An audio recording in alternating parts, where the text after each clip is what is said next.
Shalom everybody, welcome Israel Briefers to another edition of the Israel Brief, where we take a look at those top stories making the headlines in Israel. We do it every Monday to Thursday. So welcome, and a special big love to my viewers from North Carolina and Trinidad and Tobago and Inverness in Scotland and Northern Ireland and Cape Town, South Africa and London and all around the world. I couldn't have a better community. Nairobi, Nigeria, I couldn't have a better community than the one I have today.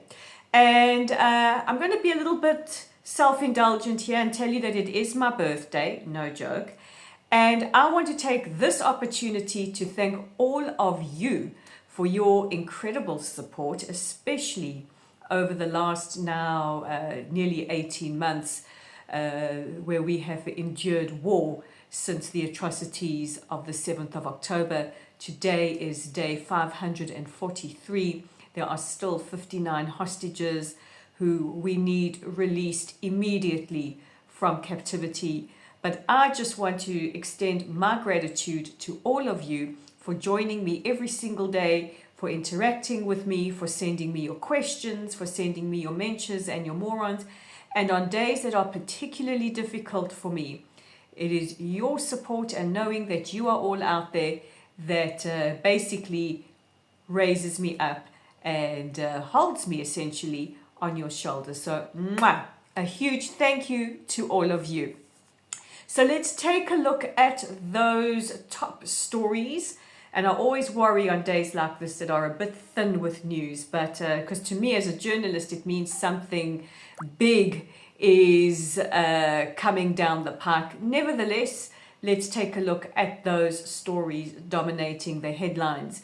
And a senior Hamas official has called on their supporters around the world to take up arms in protest against President Trump's plan to relocate civilians out of the Gaza Strip. Now, the president has been very, very clear that nobody's going to be forced out of the Gaza Strip, but what he envisages is removing civilians, taking care of the unexploded ordnance, dealing with Hamas, and basically leveling Gaza and rebuilding it into something that will be beautiful and economically viable. Now, whether or not this is feasible is another story. We have had a couple of thousand civilians from Gaza voluntarily leave the strip. But I think what he's looking at is a completely different paradigm to what we have seen essentially throughout the decades. Whatever we have tried before has essentially not worked. And now maybe he's rattling the cages of the world to say, okay, come up with a better solution. But this is what is out there. And it's very, very worrying when we hear Hamas call on people to take up arms, because we know that Hamas has a number of supporters around the world, especially in Western countries. And calling for people to take up arms is essentially a call for violence. So I'm really hoping that security apparatus in countries around the world are monitoring this kind of rhetoric very, very closely. The IDF and the Shabak announced earlier today that they had conducted a strike in the Dakhia in Lebanon, which successfully eliminated a Hezbollah terrorist, Hassan Ali Mahmoud Badir, who not only was a senior member of Hezbollah, but also a member of the Iranian Al-Quds forces. Now, he was responsible for coordinating attacks with Hamas, coordinating those attacks against Israelis, and the IDF and the ISA said that Hezbollah's carrying out of these kind of plans is a violation of the agreement between Israel and Lebanon, and that they are not going to stop doing everything that they can to protect Israeli citizens. Prime Minister Netanyahu is walking back his decision to appoint Eli Shavet as the new head of the Shin Bet.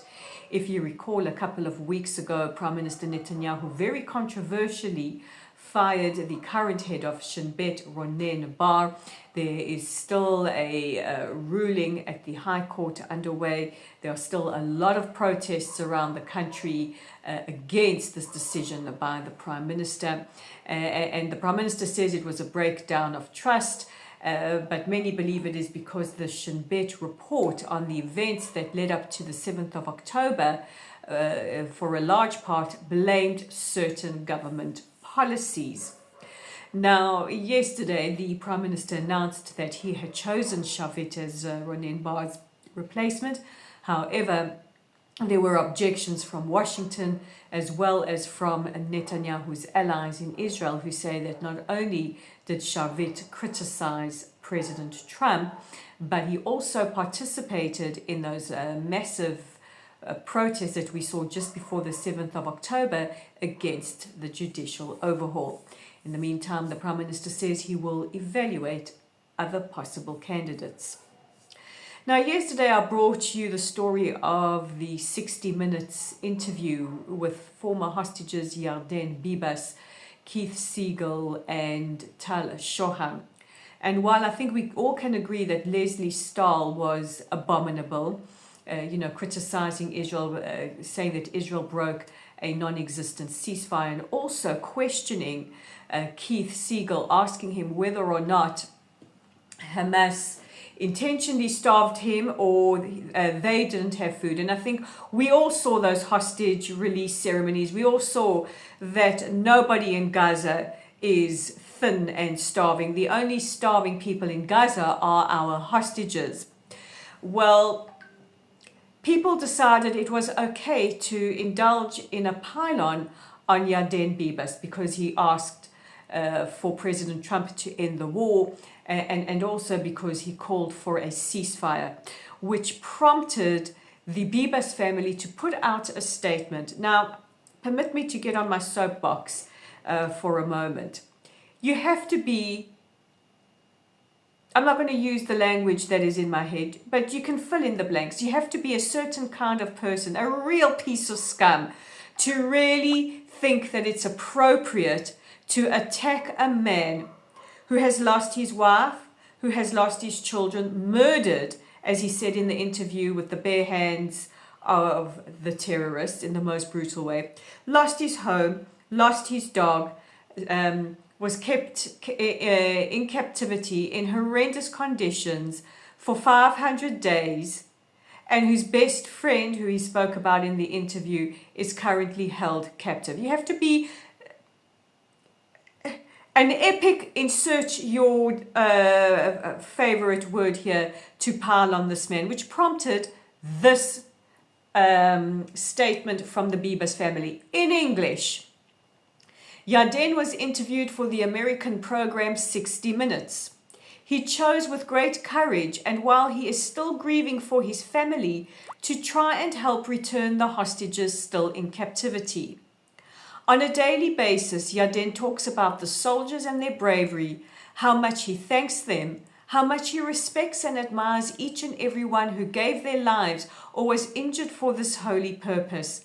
He talks about how much the heavy losses that our nation has absorbed pain him, and how he shares in the sorrow of those families who have lost the thing most dear to them.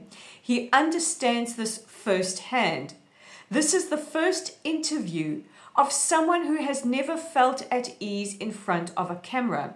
The interview is intended for an American audience, and therefore he turns to Trump, in the belief that Trump can pressure both sides and advance a deal to return the hostages and stop the losses. Yarden is a source of inspiration and admiration for us, no less. This is one of the moments where we can show Yarden that we're truly with him, whether we agree with him or not. We condemn hurtful responses and dialogue of any kind. I mean, there you have it. So if you are out there and thinking that it's okay to pile on this man who is deep in mourning, shame on you. And if you are offended by me saying shame on you, what you gonna do? So now I will jump off my soapbox and take the audience question of the day, which comes from Sylvia Oleg, saying, will there be a Memorial Day with sirens on the 7th of October? So great question, Sylvia, and I tell you why. We've passed the first anniversary and there weren't sirens. There were a lot of very, very solemn ceremonies around the country, specifically down at the Nova site, at the various kibbutzim. We had those issues between a government commemoration and a private commemoration because of all the rhetoric around that. And then, of course, on Simchat Torah, which is the Hebrew anniversary of the day, there was a lot of solemn memorial as well. What is going to be interesting, and we don't know yet, is what is decided for this year and the years to come. So I will definitely keep you updated. We don't have an answer yet. Will it be the same as last year? Will it be something different? Will this be a new day of mourning that is written into the Israeli calendar? I think that it will. But as soon as we know what the plans are, I will definitely update you here. So those are your top stories and your audience question. Don't forget, if you have a question, please pop it in the comment section below or be in touch with us via our social media. Get those mentions and morons to me because on Thursday I announce them. And in the meantime, guys, please check out our website at www.layoftheland.online. Our Facebook page is at Lottel's site. Our YouTube channel is at the Israel Brief. We are on LinkedIn at Rolene Marks, on Instagram at Rolene_Marks, on X at layoftheland5. And guys, God bless you all. Thank you for putting up with me and all my rants. And I will see you again tomorrow. Bye for now.